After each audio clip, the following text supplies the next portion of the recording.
Probably scared old Chet and Harley half to death. Blew up the well, too.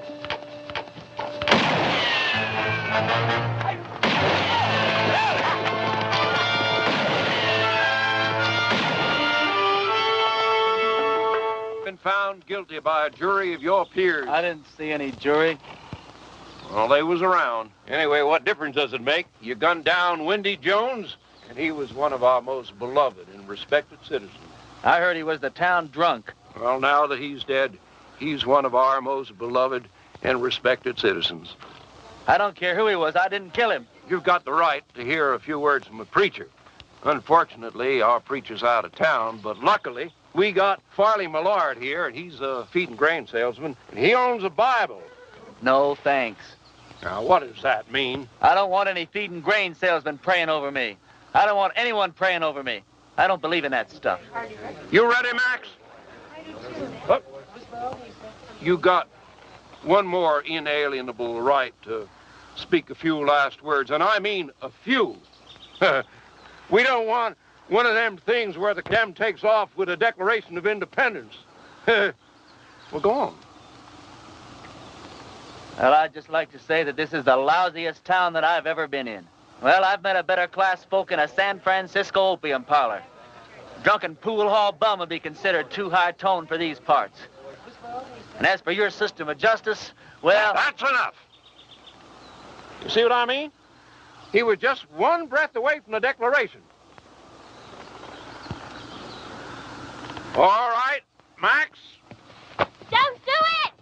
Don't do it! Don't do it! Don't do it! Ed Loach just confessed. He killed Wendy in a drunken barroom brawl about a pregnant Indian squaw. Ed claims Wendy was the father and that he was acting as the avenging angel. Wendy was going to be the father or something? That's what Ed says. All right. On time. Giving his gun.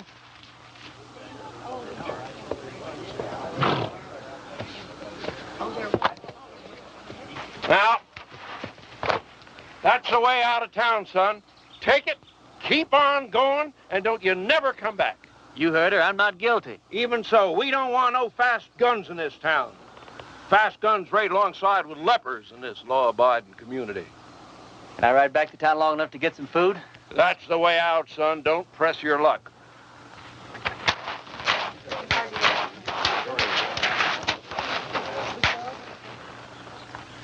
Thanks.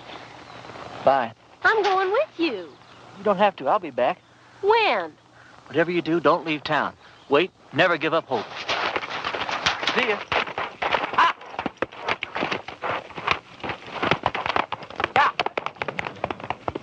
Well, if I'd have known he was going to act like that, I never would have lied for him. Lied? What? You would have never... What? I don't care. I thought he was cute. There ain't a man around here I'd have as a gift. And he took a bath every so often besides. After him!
Easy, boy.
Reverend Frank Fleming. Yeah, pleased to know you, Frank. Dear Reverend, everybody in Castle Walk is real excited about you coming here. We ain't had a preacher here in over 3 years. When our last one left in such a hurry, he didn't even say goodbye. He was a pious man, but he had a yellow streak down his back. We're all looking forward to meeting you for the first time. We're all looking forward to meeting you for the first time? I don't know how long you'll be willing to stay, but you'll be welcome every minute of it.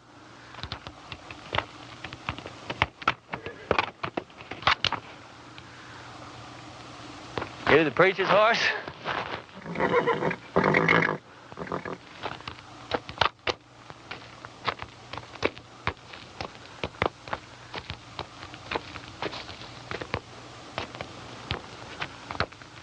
Let's see what you got, pal.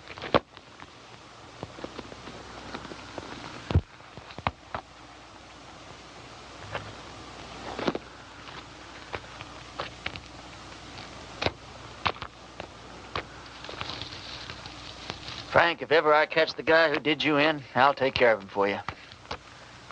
In the meantime, I'm going to need your clothes and your horse. I got a posse after me for something I didn't do.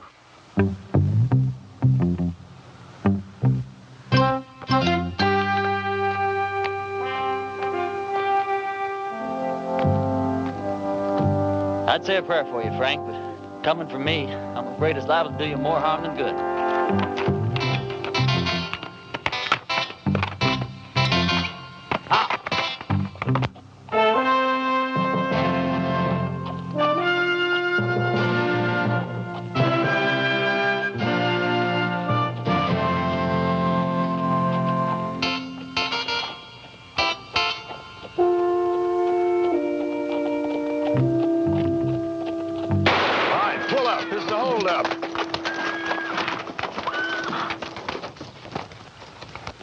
Preacher, Percy. Sorry about that there, Parson, but we're a little too far off to catch that there caller. Is there anything we can do for you, Reverend? Either of you boys ever heard of a town called Castle Walk? Why, yeah, it's in Arizona. Sure ain't much of a town, though. How far is it from here? Oh, about 150 miles. It's over yonder in that direction. How's your church attendance been lately, boys? You boys see that branch over there? Yes, sir.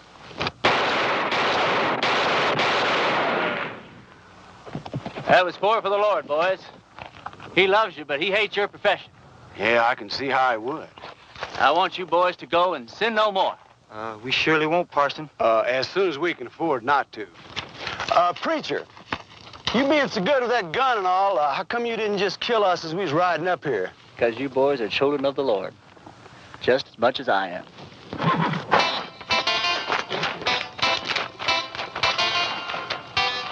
Children of the Lord, huh?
Sorry, Sadie. Didn't have the time to dig it no deeper. Well, I guess we better just put him in the ground and get it over with. All right. Without even a few words? Mr. Ross didn't say nothing about no words. Said we could have a burying. Mr. Ross didn't say nothing about no words. But Sam was a Christian man. You can't just bury him like a wild dog. Can't we stand up to Mr. Ross just this once? You're leaving here after the burying. We got to stay here and live with him. All right, let's get going.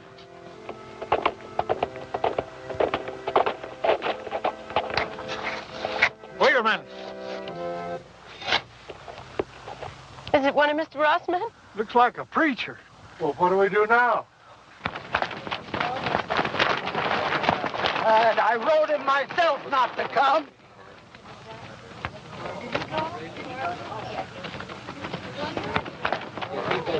Thank God you're here, Reverend. I've done many receptions in my life, ma'am. Yours is almost unique. We were going to have to bury my husband without any proper words being said. But now that you're here... You, the Reverend Frank Fleming? That's right.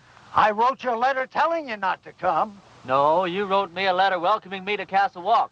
I wrote you that letter. Yeah, but things changed. First, Mr. Ross said it was all right for us to have a preacher, and then Mr. Ross changed his mind. Gentlemen, what the hell is going on here? Reverend! Tell us a word that came straight from the Bible, folks. Now, all I know is we've got a heartbroken little widow here. You did say you were the widow? And these are my children.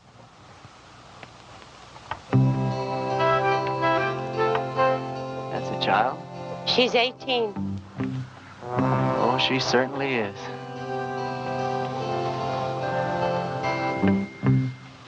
Well, first order of business as I see it is to get this poor man put decently into the ground. Oh, thank you, Reverend.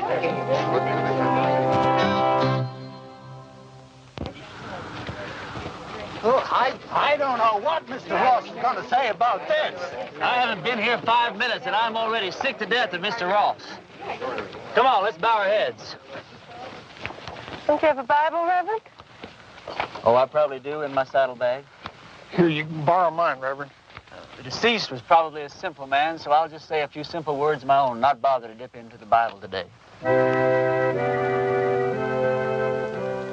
As you all know, it's ashes to ashes and dust to dust, which may not sound like the best deal in the world, but it's the only deal you're ever going to get, so you might as well learn to live with it. I didn't know the late deceased, but some of the works he left behind are mighty impressive.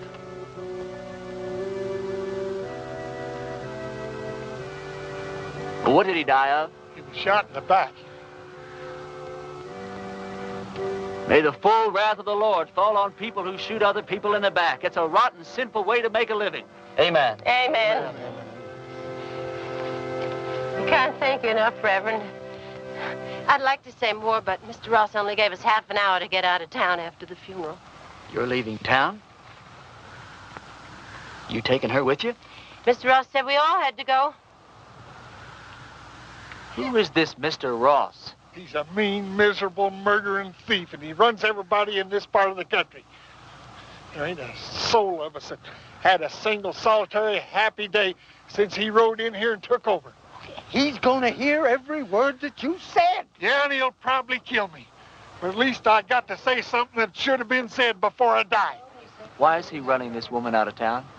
My husband, Sam, was the only man in these parts to stand up to Mr. Ross. So he had Sam killed. He let us take one wagon load of our things. We'd better get started. Ma'am, the only place you're going is back to your ranch. I'm sure with the help of all these fine citizens that we can make Mr. Ross see the error of his ways. Reverend, you don't understand the situation around here. Mr. Ross is a powerful, powerful man. He's got money and influence. And he's got 20 top gunfighters working for him. Before I tell you people what I really think of you, I'm going to tell you something about gunfighters. Now, Ross doesn't have 20 top gunfighters working for him because there ain't 20 top gunfighters in the whole U.S. of A. Now, what Ross probably does have is about 15 cowboys that wear guns for ornaments. They do just fine at shooting up a saloon or making some terrified dude dance a little jig. Ross has probably got about 3 men who are pretty good at getting their guns out of their holsters, but no good at hitting anything once they do. Which leaves about 2 or 3 men that might honestly be called gunfighters. Not top gunfighters. More like second or third raters. So you see, you folks have been letting yourselves be rousted around by a bunch of 2-bit yahoos. How come you know so much about gunfighters, Reverend? The Lord's work takes one to many places in many climes. Matthew 31. There ain't no Matthew 31. Well, there ought to be. Widow, I want you and your family to get in the wagon. I'm going to drive you home. You're going to sit next to me. Oh, I don't know, Reverend. Ma'am, you don't look like the kind of woman that would back away from a little fight. Where's your faith? My faith is in good shape, Reverend. And if you're willing to take the risk, so are we. Get in the wagon, kids. Us and the Reverend are going home.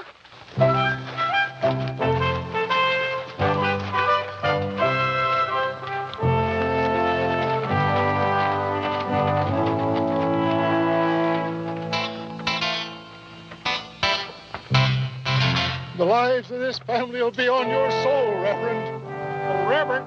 Yeah. A couple of Ross's men are in town and they're pretty liquored up. That was their first mistake.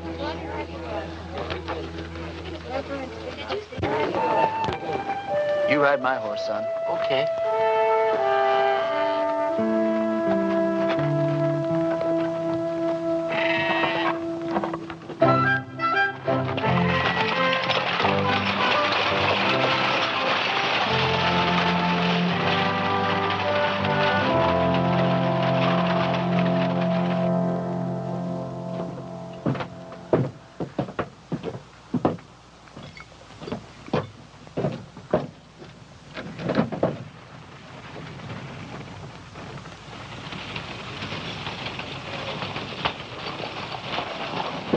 Hey, let's go have some fun.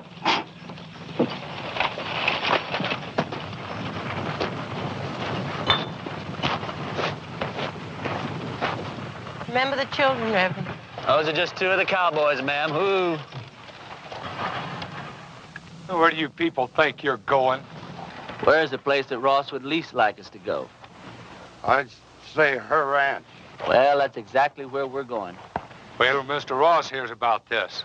Mr. Ross is a skunk of doubtful parentage. Mr. Ross is so low he could walk under a rattlesnake's belly wearing a high hat. And that's what I think of Mr. Ross without ever having met the man. Now, that was indecisive, cowboy. Could have very easily cost you your unimportant life.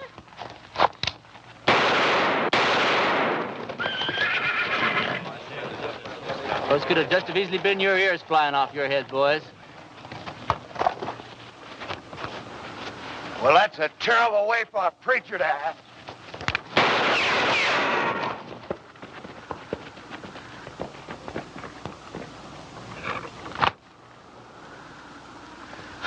Lord wants someone to move. He wants them to move.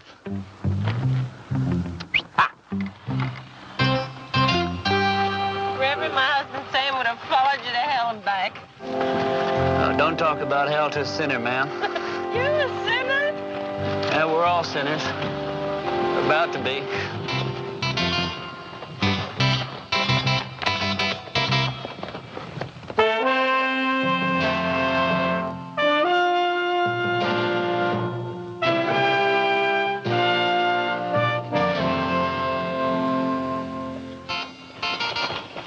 All right, kids, as soon as we stop, I want you to get the wagon unloaded. I want to get this family settled in before dark. You don't mind if I order your kids around a little, do you, ma'am? Reverend, you can do anything you want to. Reverend? Reverend? Oh, yes, ma'am. Reverend, this hole in the back of your coat, it looks like a bullet hole. Well, that'd be my guess, ma'am. You guess? How could a man be shot in the back and not know it? Well, I was carrying that coat over my arm when the shooting took place.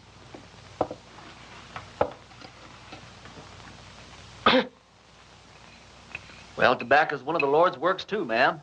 I'll get my things and fix your coat. Do you think Mr. Ross and his men are going to come down and get us tonight? No, not tonight, honey. I'd imagine that Sunday in church would be where he makes his first play.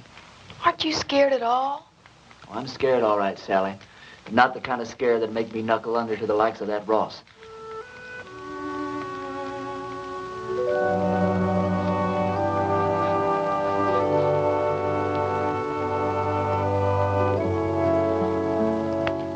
Thought of a text for your sermon tomorrow, Reverend? Tomorrow? Tomorrow's Sunday. I've lost all track of time the last few weeks. What do you think I ought to preach about? I thought you said the sin of cowardice. Yeah, that's not bad either. Thought you probably had some favorite passage from the Bible to illustrate your point.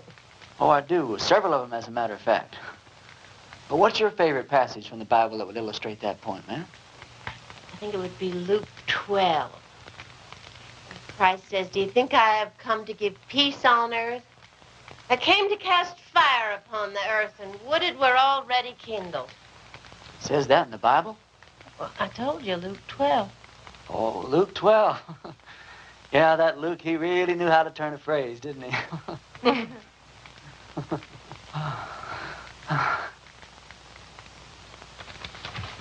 Clean your clothes up for the services. I'd appreciate that. You don't happen to have a Bible around, do you? I, seem to, misplaced my glasses. Could you turn to that spot in Luke that your mother was talking about? It's right here. You don't wear glasses. You know something, you're right. I don't know what got into me.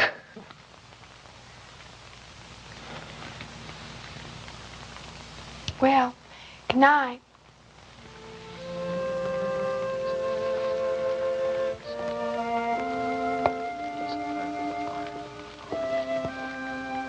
Good night. Night.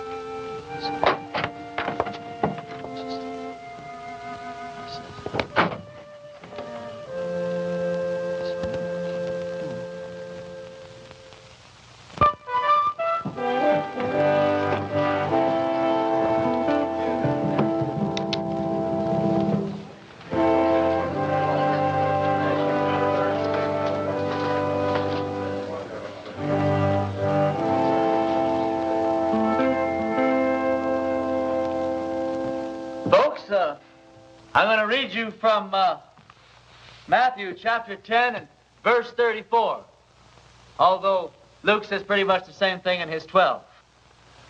Think not that I am come to send peace on earth. I came not to send peace, but a sword. Now, I don't know what that means to you, but I know what it means to me. It means that while God loves peace, when the occasion arises, he's not reluctant to use the sword. Matter of fact, when the occasion calls for it, he might become downright irritated if you don't use the sword, or the gun, With a rope. Or whatever's handy.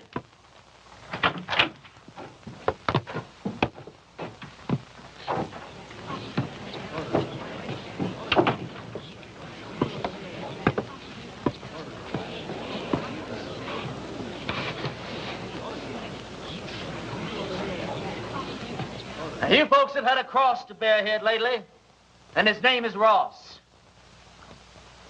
They say that people get the kind of lives they deserve, and I guess they do. But when men won't fight for their wives, women, and children, and when their women won't make them fight for what's right, then these people don't deserve any kind of lives at all. That's exactly what you got.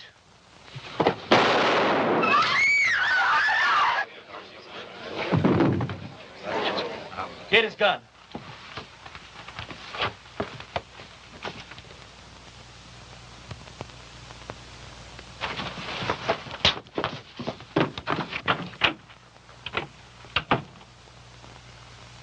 Never done it? I don't think you could possibly realize what an awful thing it is to kill a man. I don't know who God must be mad at the most. That man for wasting his life at the order of some tin-horn dictator? Me for having to do this thing in his own house? You people haven't quit before the fight even got started. I haven't got the heart for any more church today, that's all.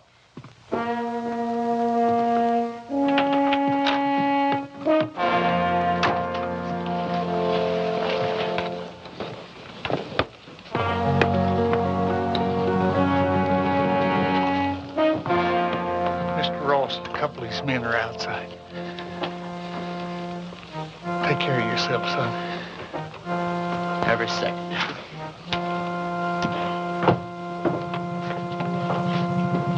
Bring that body outside.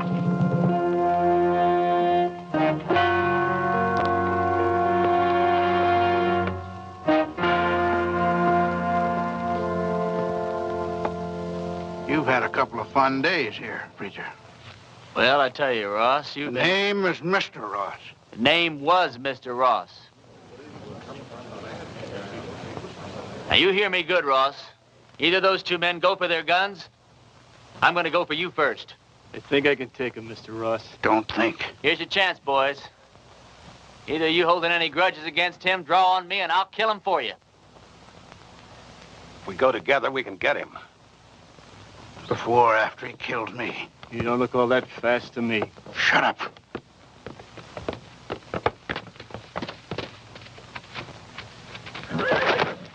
Friend of yours, Ross? All right, preacher. You've pulled yourself off a nice little grandstand play for the folks. Now, I want you out of town. Who killed Sam Underwood, you or one of your men? I'm going to find out if I have to take the whole bunch of you to pieces. Give me the word. I'm sure I can beat him. Well, go on back to the ranch. I'll be there in a minute. You sure? Now.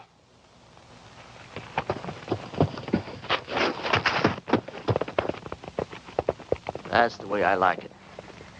Man to man. Do I make the first play or do you?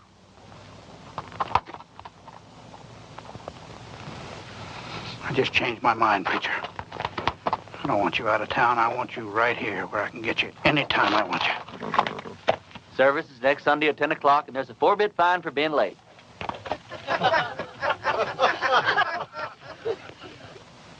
You wouldn't shoot me in the back, would you, preacher?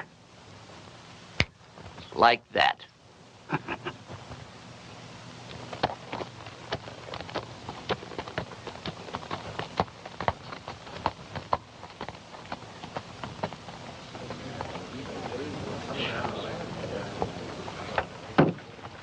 Any of you folks think your preacher doesn't deserve a drink after the events of this morning? Well, we just don't believe in the same God, that's all. Some of you boys plan him, will you? Don't you feel a little strange having a drink with your preacher on a Sunday morning? No. How come? You know, about 10 or 12 years ago, I took a trip up to Cheyenne. come across this altercation between a 19-year-old kid and one of the top gunslingers in that part of the country at that time.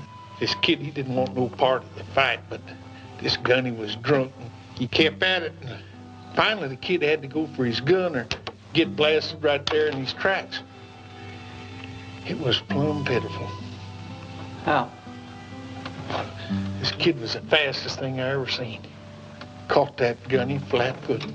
Why, he was dead before God got the news. I inquired around, found out this kid's name was Ernie Parson. Ernie, what are you doing here in Castle Walk dressed up in that preacher's outfit? It's a wrong guess, Billy. You know, once you've seen a top man handle himself in a gunfight, you never forget one little detail. What are you on for, anyway? Doesn't matter. I didn't do it. They'll hang me just like I did if they catch me. Did you kill Frank Fleming? Oh, of course not. Came across his body in the hills, and he was already dead. I was half starved, no place to go, so I took his clothes and horse and came here. All right. I'll ride back to the ranch, tell the widow and the kids goodbye, and then I'll move on.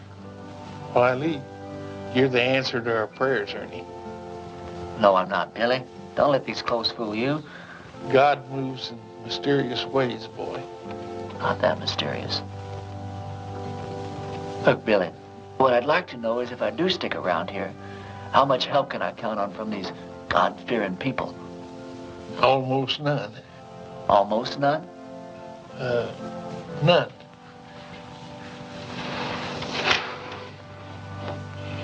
Which is just God moving in his mysterious way to get me killed. God will smite the sinners of Castle Walk just as surely as he smote the Philistines. Smote.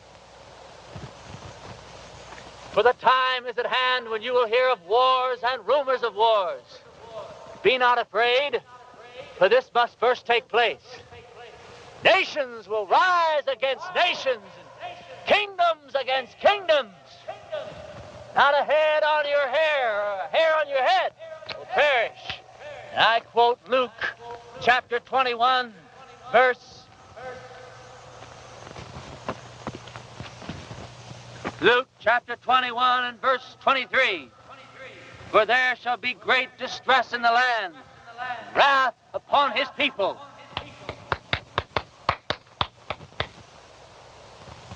I brought you some lunch. I didn't know preachers had to practice. Well, it's either that or watch the collections fall off. Huh?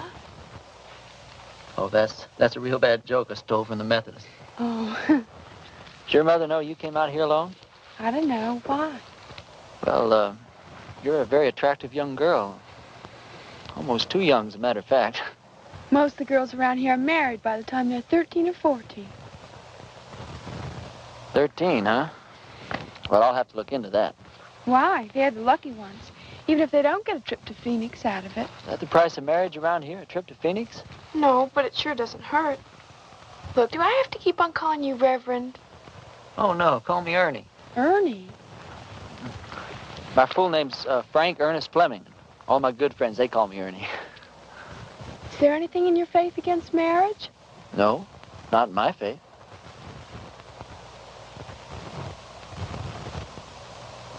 Look, Sally, sit down. This conversation isn't going in exactly the direction I'd planned. I mean, you know, marriage is just fine.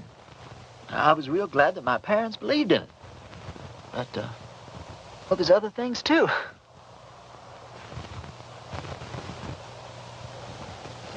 You don't know what I'm talking about, do you? I know what you're talking about.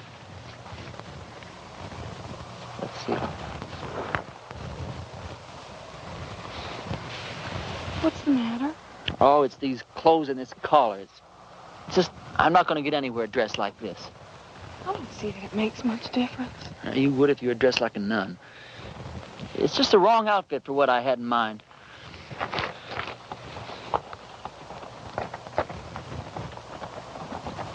Hey, preacher! I gotta talk to you! Hi, Sal. Hi. It's real important.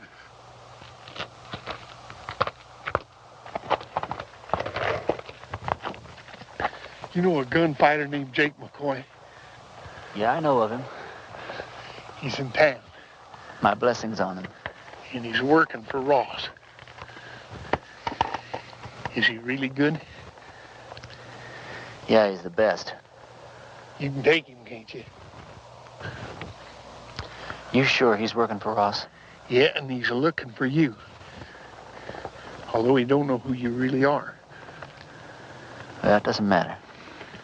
Or does it? Where's he at now? Well, he's at the men's saloon when I left town.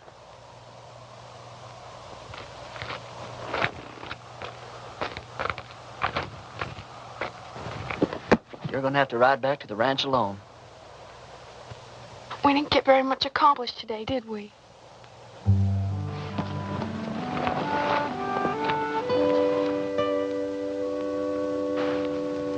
Can't you just feel the ice breaking all around us?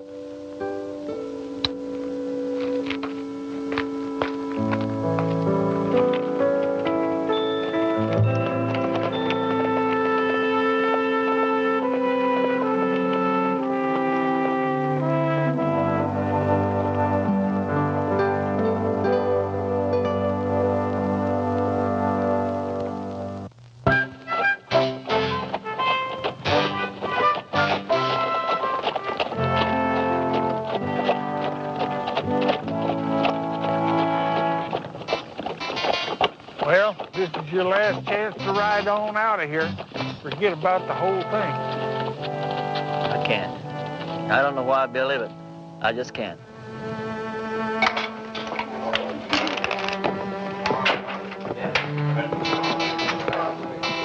It's him over yonder by the table. He's already spotted you.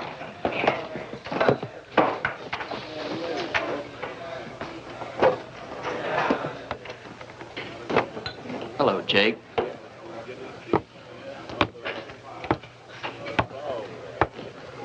I was just about to go looking for you.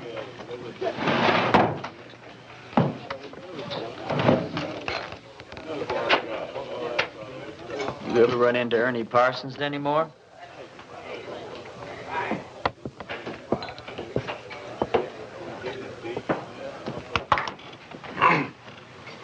I've never run into Ernie Parsons. Any time, any place at all, ever.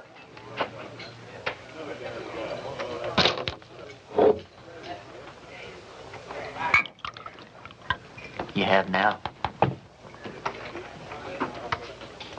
You?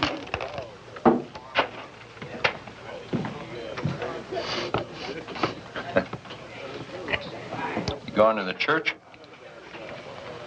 Into hiding for the winter. Oh. I always heard you were kind of smart.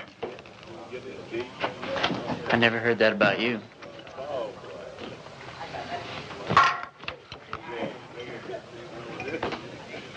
Look, are we really gonna have to go through with this thing?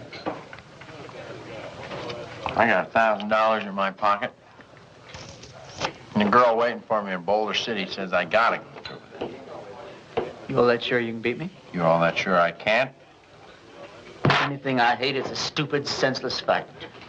Come on.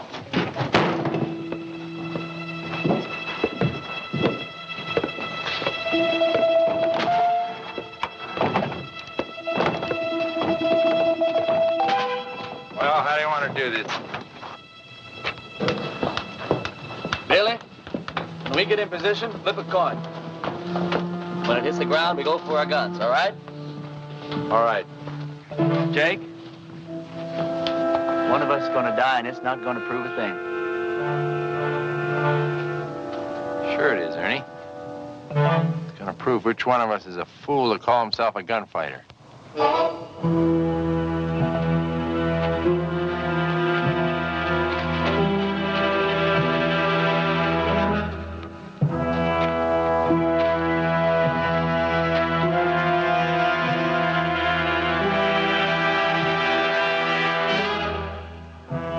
Boys ready?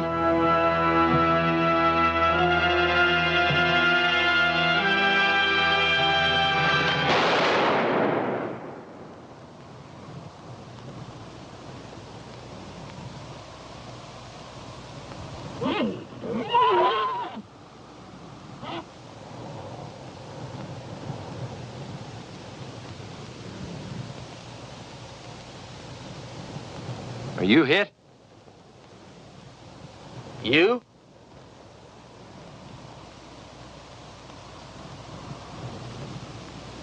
Did you ever miss from this distance before? Never. Me neither. Want to try again? No. No, I think somebody's trying to tell us something. You put your gun away. I'm gonna get on my horse and get out of this place.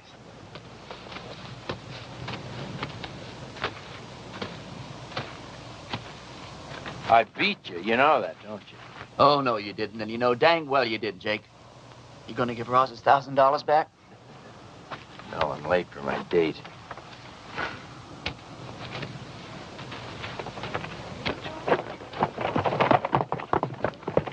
You folks see those bullets hit?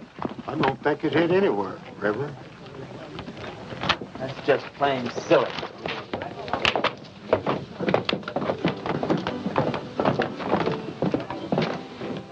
Hold on.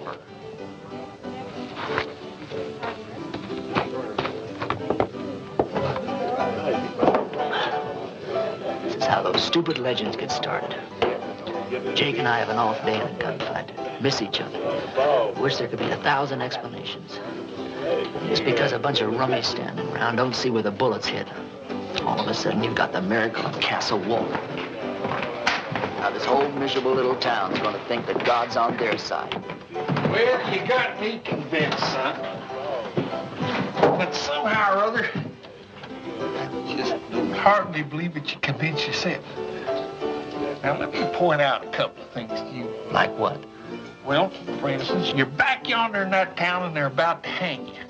And right at the last minute, in rides this gal and saves your neck. She and I had been fooling around a little bit. All right, well, then you're out there in the brush. Posses are chasing you. Then all of a sudden you come across this here preacher's body. You find this letter that brings you right here to this here town. Supposed to lead him. Yeah, but you was the one that wound up here. Right here where you're needed more than anybody's ever been needed before. Now, do all this make you want to stop and think just a little bit, boy? No. I don't want to talk about it.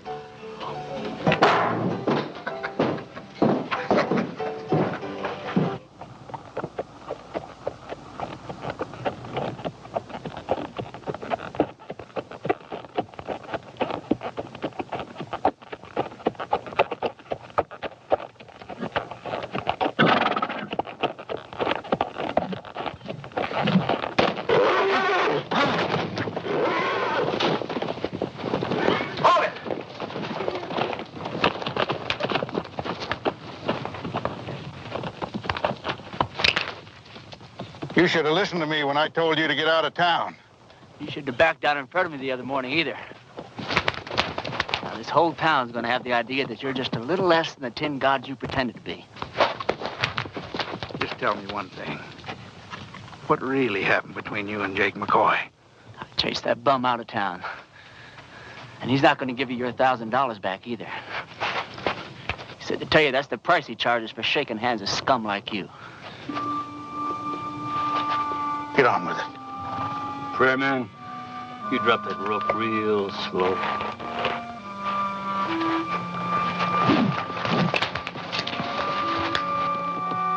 Drop it.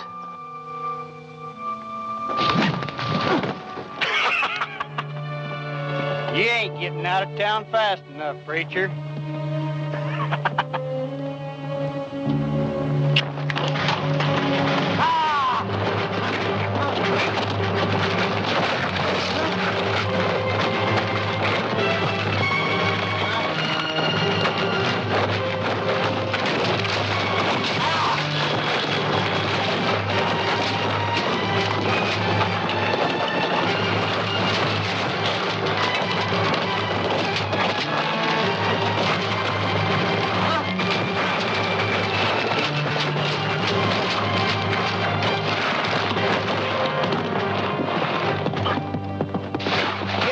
now, preacher?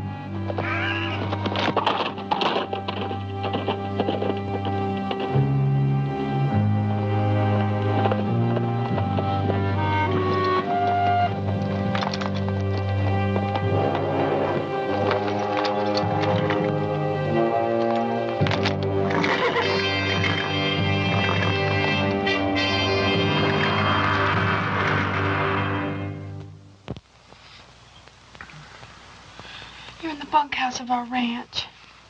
I thought it would scare the kids if they saw you like this. How'd you find me? When you didn't come home last night, I set out to look for you.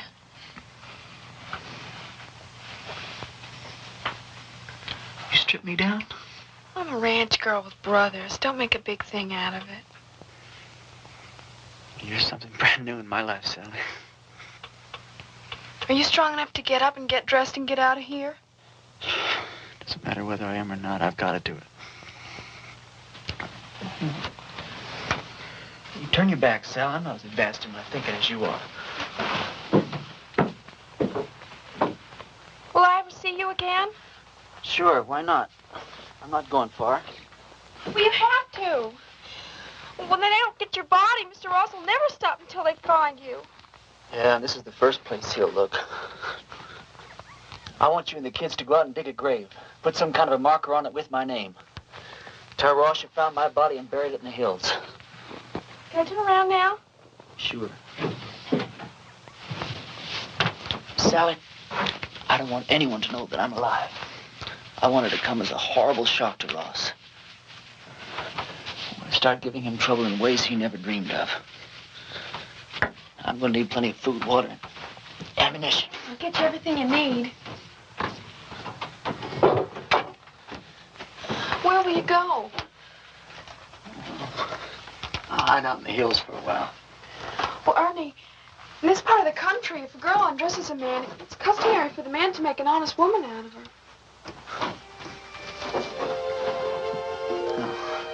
I'm sure that's true in every part of the country. If I live through the next little while, well, we'll have a serious talk about that. What's the matter? Well, just look at the way I look. Well, it's always something, isn't it? You don't like the way you're dressed. You don't like the way you look.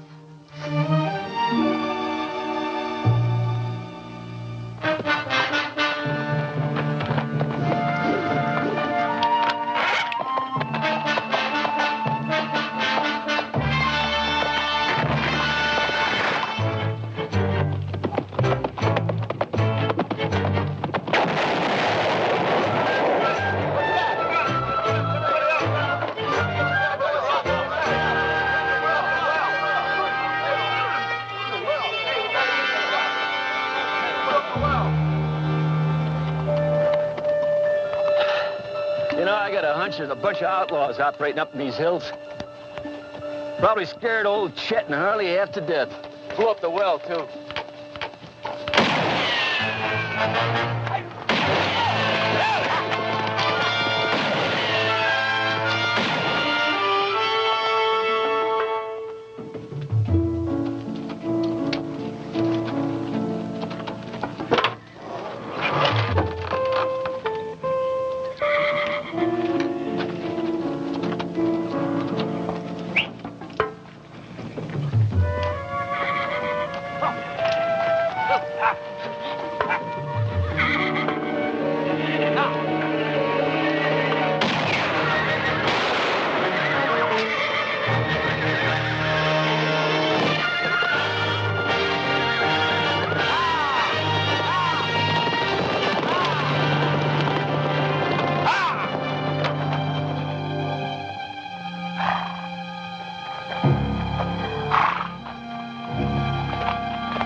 There must have been 15 or 16 of them.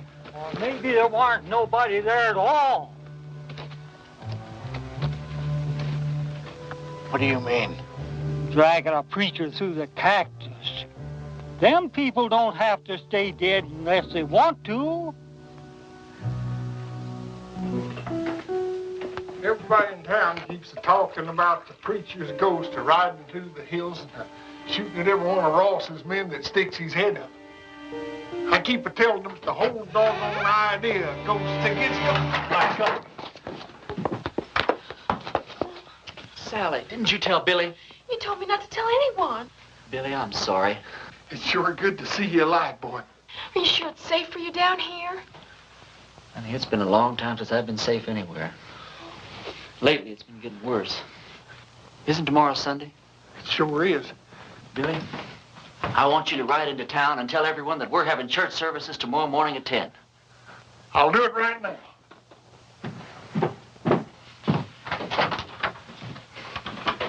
Sally told you our plans, ma'am? Yeah. You have any objections? No. Ma'am, has it occurred to you that, well, Sally's liable to end up one of the youngest widows in these parts?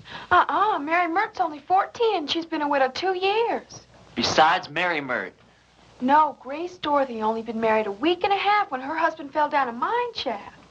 You know how old she is. Sally, could we take a walk outside? Will you excuse us, ma'am? Sally, the reason I brought you out here is, well, one of the reasons. We're going to be husband and wife, and you've got a right to be in on the decisions that affect the both of us. You understand? Now, if I stay here and fight it out with Ross and his men, the chances are very good that I'll be killed. But on the other hand, we could leave here tonight, get married the very first town we come to, go someplace we both like and settle down and just have a wonderful life for ourselves. It's all up to you, Sally. You just say the word. Well, Mom always said never throw yourself in between a man and what he thinks he's got to do. Well, I won't kid you, Sally. I'm a little disappointed in that answer. No, it's all right. I got the strangest feeling that I've been pointed straight toward this shootout ever since the day I was born. There wasn't a thing in the world I could do about it. Billy says it's God moving in his mysterious way. Me? Well, I just don't know. You very religious, Sally? Why do men have to talk and talk? Can't you be quiet and get on with what you're supposed to be doing? Yes, ma'am.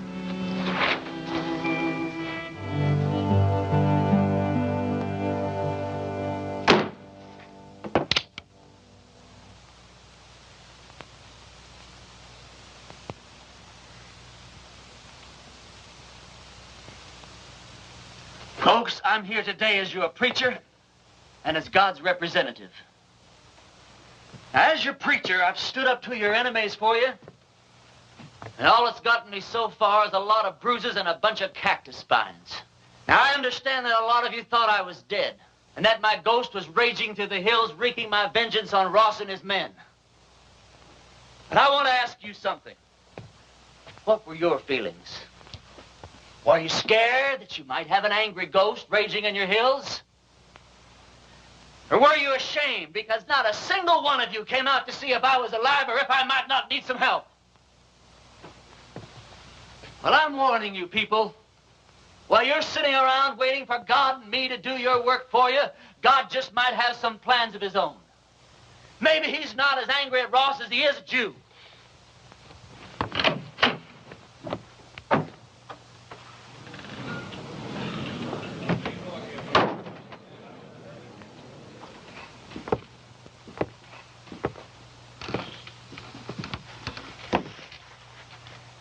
I'm not armed.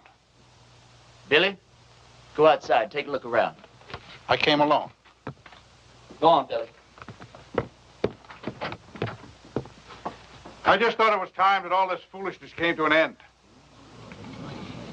We got a new country to build here. We ought to be getting on with it, instead of indulging in all this senseless killing. I won't deny that you've hurt me since you've been here. Several of my men have been killed or wounded. several more have run off because you scared them half to death. I didn't know I was doing that well. What do you want, Ross? A truce. A chance to get on with our lives. Ross, if you were sitting on a stack of Bibles 10 feet high, I'd bet money that you were lying and I'd win. Well, now, just a minute, Reverend. If Mr. Ross is sincere, and I believe he is, this may be just the moment we've been waiting for. Luther, how could you believe that? I don't believe him for a minute. Now, Sadie. You are going to believe this man after all he's done to you? Jehoshaphat, Reverend. Anybody can make a mistake. If Mr. Ross is man enough to come here, Please. I didn't mean to create any dissension amongst the preacher's flock. Now, you've all heard what I have to say. Think it over.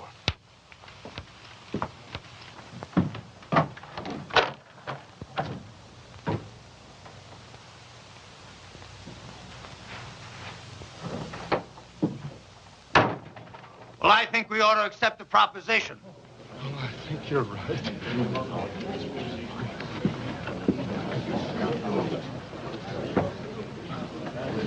I have an announcement to make. Miss Sally Underwood and I are going to be married tomorrow morning at 11. You're all invited.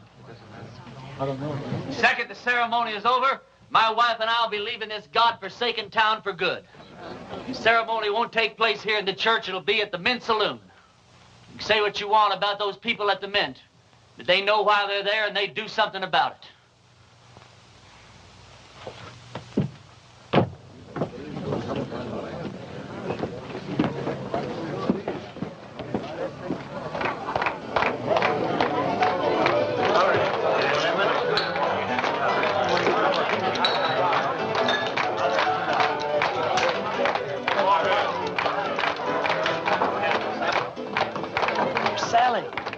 She's out back getting dressed. Her mama's with her. Can't take all day with this thing. What's your rush, boy? One of my feelings, and I'm never wrong, that I should get out of this place. Funny you'd say that. Huh? Oh, nothing. Hey, yonder she goes now.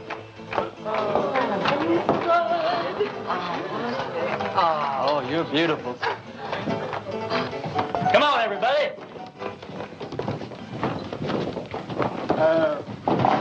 Don't you get the feeling that maybe something's missing here? I mean, who's going to perform the ceremony? You're the only preacher around here. Well, I don't know of any law that says I can't delegate my otherworldly powers. You marry us, Billy. Oh, yes, Billy, Well, I don't know about the legality of all this. Oh, never mind the legality. It's the spirit that counts. Well, Now, I take Sally to be my wedded wife. You go on from there.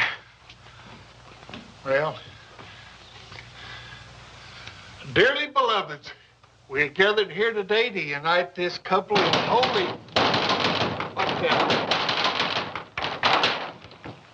Reverend, you were right. Ross and his men have bypassed the town, and they're circling around, and they're coming in that way. Well, he's let us down again. Hold it down, hold it down. How many men? I counted 14, including Ross. How long before they get here? Not more than 5 minutes. Well, 5 minutes is plenty of time. Go on with what you were saying, Billy. I'll have to get ready for Ross, otherwise I won't stand a chance. We'll have to finish this thing later. All right, folks, this is it. Now you see how much his word means. Ross and his men are coming into town for just one reason, to get me. Because he knows if he kills me, there won't be enough fight left in the rest of you to hold off a bunch of sick old ladies. This thing works two ways. Now, if I can get Ross first, then his men won't have any reason to go on with the fight. So all I'll need is some of you to keep his men pinned down while I take care of Ross.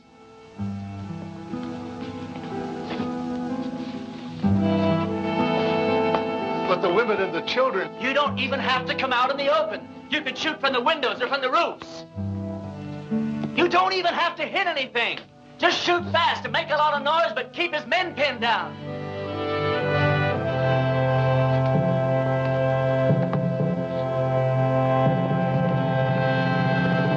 Believe it, Reverend, I'm with you. Give Ma and me a couple of rifles. Well, you said we didn't have to hit anything, just make a lot of noise. You don't think I'd take a chance with you, do you? Come on, Billy. Give me the keys to the hardware store. Barbershop. I don't hate you people. I guess you just can't help the way you are. Well, I ain't gonna be that easy on you. Ernie, there's something else that you ought to know about. I'd have told you sooner, but, well, I didn't want to spoil the wedding. That sheriff that wanted to hang you, he's here in town. Where? Over at my place. I told him I was the sheriff here. It's one that I got off our last late sheriff. Anyhow, I told him if he'd wait there while I'd round you up and bring you into him. How'd he find me? Oh, him and that posse come across Frank Fleming's body. One of them old boys knew Frank. They figured that you'd switch clothes with him. Well, if he wants me, he's just going to have to get in line behind Ross and those other 13 men. You take the barbershop. Ernie, when this thing's over with, though, you got to get out of town. That's all there is to it. Billy, what the hell makes you think we're going to live through this thing?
Preacher.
You all right? Barely. Listen, all you Ross's men. Ross is dead. Anyone who keeps on fighting is going to have to stand trial. How do we know he's dead? Because I'm alive. All right. You heard the man. Sheriff's gonna be down here to find out what this is all about. Yeah, I know. Billy, get my horse and meet me out back, huh?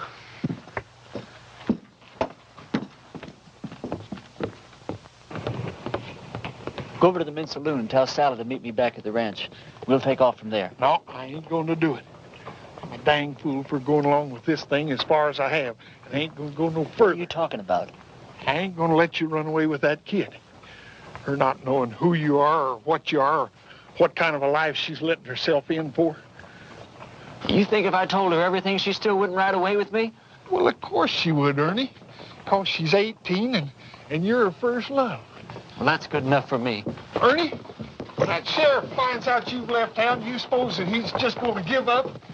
I can take care of him. Yeah, you can take care of him with one hand, or you take care of Sally with the other. Then if something goes wrong, why, she can just stand around with your baby in her and watch you hang. You think I could just ride off without telling her why? I'll tell her. Yeah, then what happens to her? Oh, she'll be tore up for a while, but she's young. She'll get over it in a month or two. Yeah, but I won't get over it in a month or two. I'll get your horse. I'll get it myself.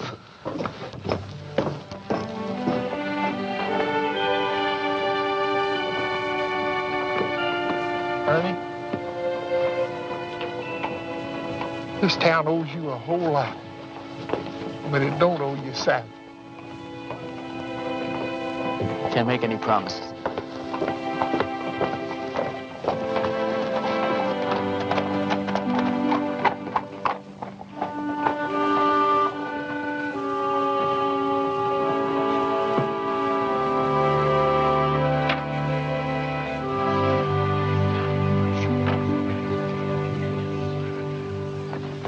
He's all right. He's not hurt, and he'll be here any minute. Damn it, Billy. You're right.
Blessings on you, Well, Reverend. thank you, Ernie. Do I know you? No, I don't think so. And how come you know me? Because I know every preacher in this part of the country, and you're not one of them. And I've been hearing about a gunfighter named Ernie Parsons and some interesting goings-on in a town called Castle Walk. Now, don't believe everything you hear, Reverend. Oh, I don't. That's why I'm on my way to Castle Walk right now, to investigate these wonderful stories. Maybe you should get them a real preacher now. They seem very happy with the one they had. They had a gunfighter, not a preacher. God moves in mysterious ways. You boys sure do hammer away at that phrase, don't you?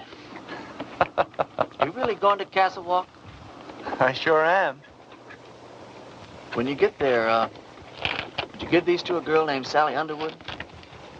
Tell her they're just from an unknown admirer that thinks certain girls should have a trip to Phoenix, even if they don't get married. All right. Ernie, did you ever think that The things that happened to you in Castle Walk might be your call to the kind of work you've been destined to do? Reverend, I didn't solve the problems of Castle Walk by praying them away. I did it the way I always do, with a gun. Did you ever hear of a call coming that way? But you left it a better place than it was when you arrived. You're a nice guy, Reverend. But no thanks. I'll be seeing you, Ernie.